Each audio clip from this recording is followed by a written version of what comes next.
I blinked, and when I opened my eyes, my coffee was cold.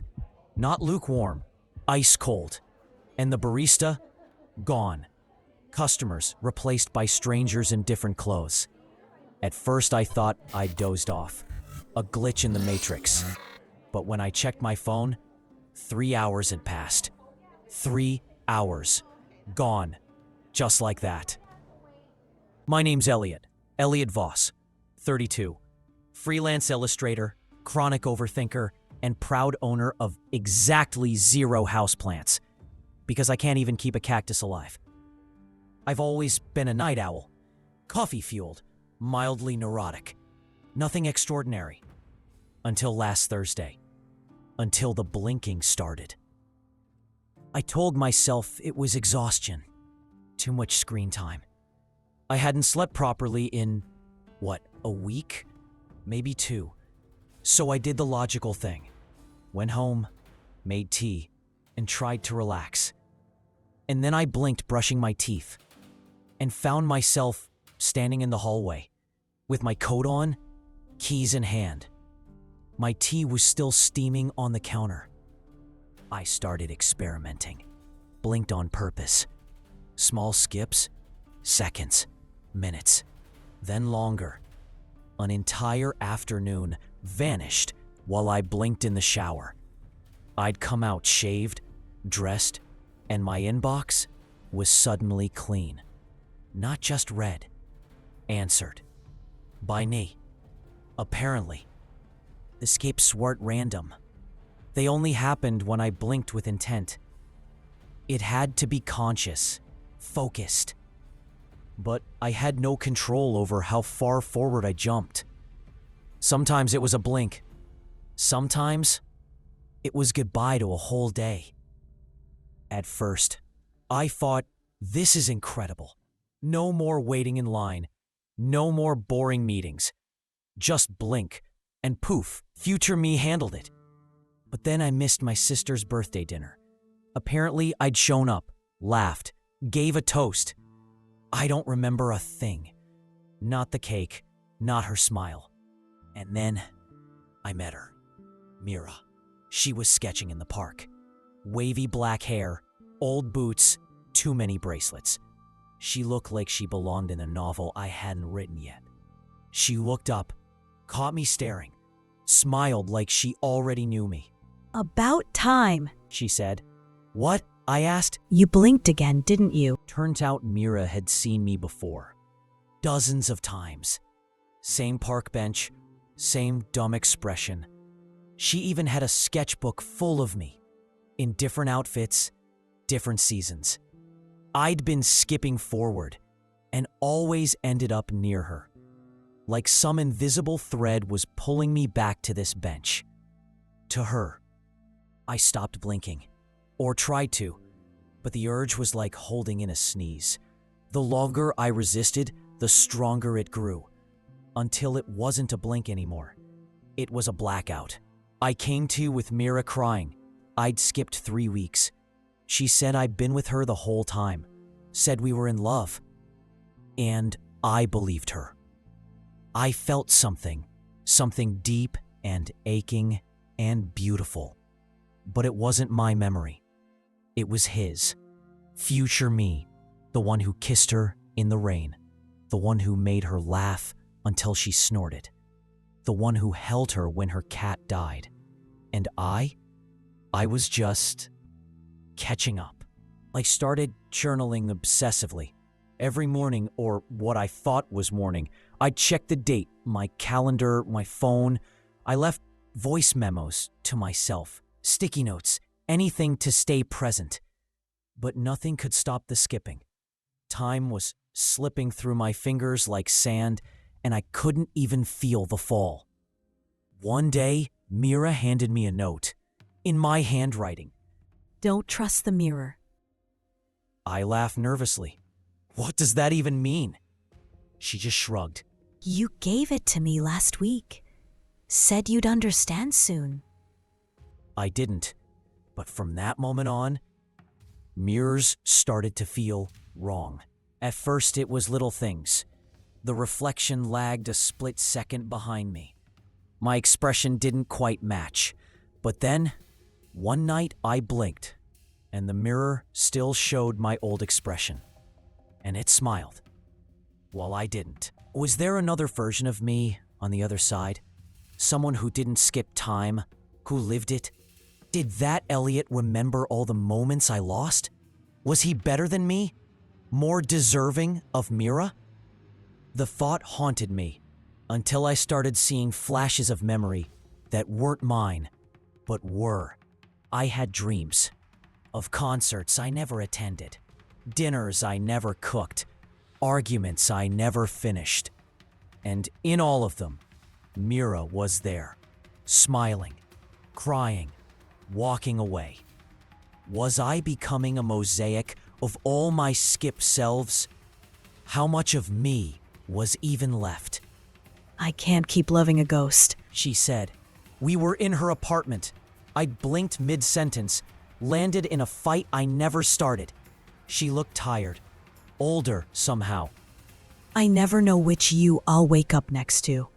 I wanted to say something, anything, but I blinked. When I opened my eyes, her apartment was empty. No note, no trace, just her sketchbook, and one last drawing. Me, asleep, with the words, Come back when you can stay. It hit like a punch to the chest. She was gone. I stopped working, stopped going out. I watched old videos of us together, trying to memorize the way she laughed. I played voice messages on repeat. I blinked and ended up 6 months ahead. No Mira, no answers, just loneliness and a mirror that kept smiling at me. Then, one rainy morning, a man approached me. Eliot Voss? He asked. I nodded. He handed me an envelope. Inside, a photo of me, older, colder, eyes like mirrors. Stop before you become him, the man said. Then, he vanished into the crowd. That night, I blinked, not on purpose. When I came back, I was holding a journal. Mine, dated 2 years ahead. The first page read, You wanted answers. You found them. But it cost you everything. Do not open this unless you're ready. I wasn't. I opened it anyway. The journal wasn't just notes. It was a confession. Page after page filled with things I'd apparently done. Places I'd been. People I'd hurt. And Mira. Always Mira. In love, then distant, then gone. And one final line, written in bold. You were not the first Eliot. Future me had a theory. The skits weren't just time travel. They were swaps. Each blink set me forward, but pushed another version of me back. We were trading lives. Like a relay race where every runner forgets the last stretch. And the mirrors? They showed who was currently in control. I started catching glimpses. Shadows that didn't match my movements. Messages on my phone I never typed. I'd wake up in places I didn't recognize, surrounded by sketches of Mira. My mind was fraying, my sense of self thinning like old film.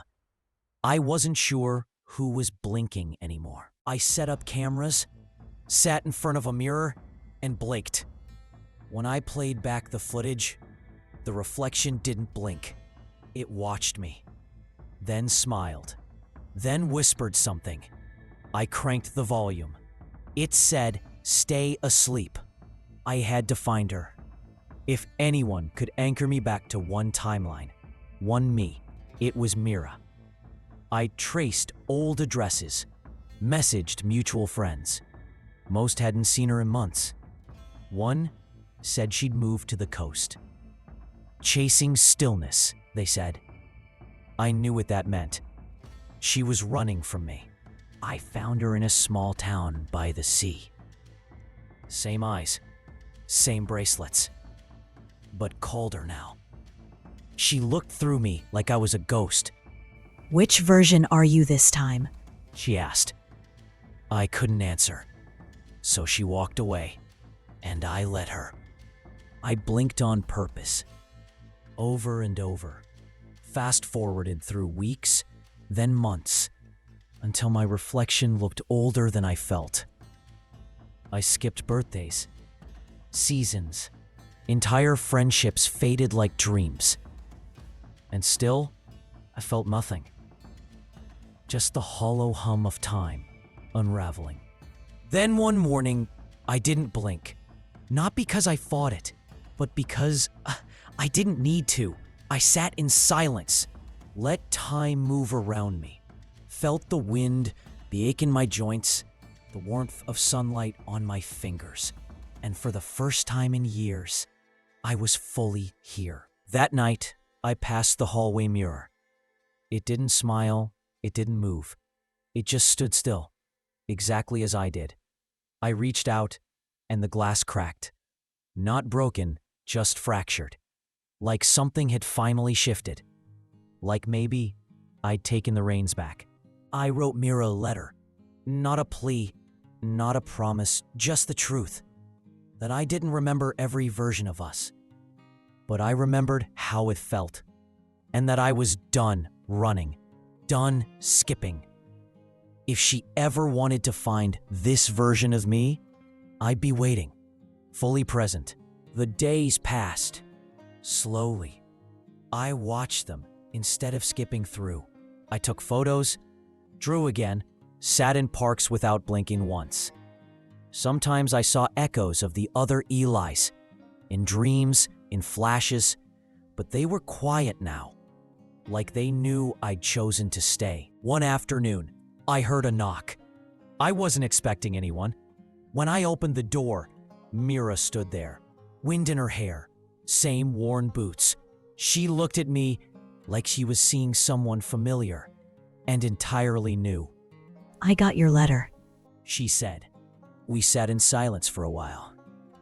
Then she told me things. Things I'd done, said, forgotten. She'd fallen in love with a dozen versions of me, each a little different. Some tender, some reckless, but all of them not fully there. Until now. We didn't try to fix the past. We just walked, talked about nothing and everything, held hands like it was the first time. Maybe it was. And when I blinked, nothing changed. She was still beside me, smiling. That night, I passed the mirror again, and I stopped, not out of fear, curiosity. The reflection matched me perfectly. Same breath, same gaze. And when I smiled, it smiled too. For once, I wasn't haunted by time. I was time. I wrote another journal entry. Short, simple. You made it. Not to the future, to the present. And that was the point all along. Then I closed the book and let it rest. I'll never get those skipped years back. Some versions of me lived full lives I'll never remember. Some made mistakes I'll carry without context. But I've stopped trying to rewind. Regret is a kind of blinking too. It pulls you out of the now. I don't want that anymore. Mira moved in. Eventually. Not because we promised forever, but because we chose this day, this hour, this breath. We made pancakes in silence, argued over music, laughed until we cried. All of it real, all of it ours. One night, lying beside her, I blinked, out of habit, out of peace. And when I opened my eyes, nothing had changed. No skips, no gaps, just her hand in mine. Warm, steady, here. So here I am, still blinking, but not to escape, just to live. Because the moments that matter most don't need to last forever. They just need to be noticed. And I'm finally looking